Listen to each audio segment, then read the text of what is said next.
الله الرحمن الرحيم عن عقبة بن عامر رضي الله تعالى عنه قال قال رسول الله صلى الله تعالى عليه وسلم أحق الشروط أن توفوا به ما استحللتم به الفروج رواہ البخاری۔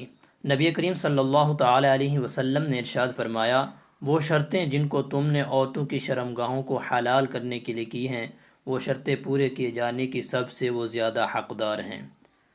دوستو، نکاح کے موقع پر جو شرطیں رکھی جاتی ہیں ان میں سب سے اہم شرط ہے مہر کا ادا کرنا، کہ مہر کتنا ادا کرنا ہوگا، اس کو ادا کرنا ضروری ہوتا ہے۔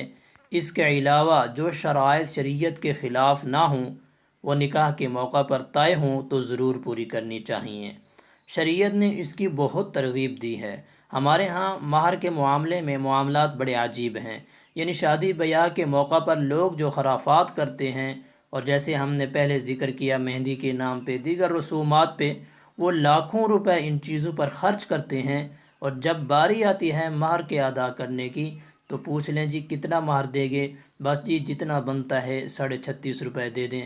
ابھی بھی ہم نے سنا ہے 36.5 روپے دے دیں، اور جتنا کم از کم مہر بنتا ہے وہ 2,000 3,000، یعنی شادی پہ کتنا خرچ کیا؟ 5 لاکھ روپے۔ مہر کی باری آتی ہے تو 3,000۔ تو بھائی یہ بات بہت غیر مناسب ہے۔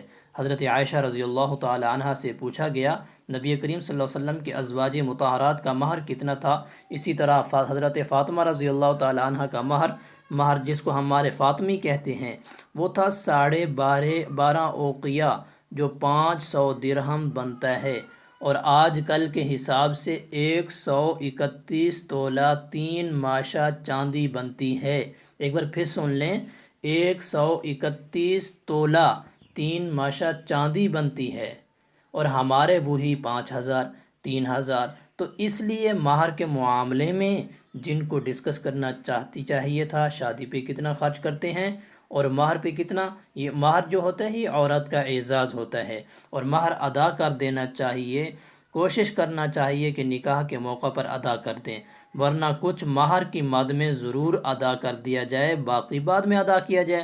مہر جو ہے وہ مناسب ہونا چاہیے، 20,000 25,000، جتنی اس کی آمدن ہے۔ جتنا ہم نے شادی پہ خرچ کیا تو والدین باقی چیزوں پر کتنا خرچ کرتے ہیں، تو مہر کی مد میں کم از کم 20 سے 25 سے 50,000 مقرر کر دینا چاہیے۔ اس لیے 20-25,000 موقع پر ادا کر دیں، باقی بعد میں ادا کر دیں، اس لیے کہ یہ عورت کا اعزاز ہوتا ہے۔ تو یہ جو دن بدن کم ہوتا جا رہا ہے، باقی جو شریعت میں کام نہیں تھے ان پر لاکھوں روپے خرچ ہو رہے ہیں، اور جن کے بارے میں اس کو ادا کرو، جن کے بارے میں کہا گیا ہے کہ اس کو ادا کرو، اس کو بالکل جتنا کم ہو سکتا ہے اتنا کم کر رہے ہیں، جو کہ مناسب نہیں ہے۔ مہر اچھی مقدار میں ہونا چاہیے، اس لیے کہ یہ عورت کا اعزاز ہے۔ السلام علیکم ورحمۃ اللہ وبرکاتہ۔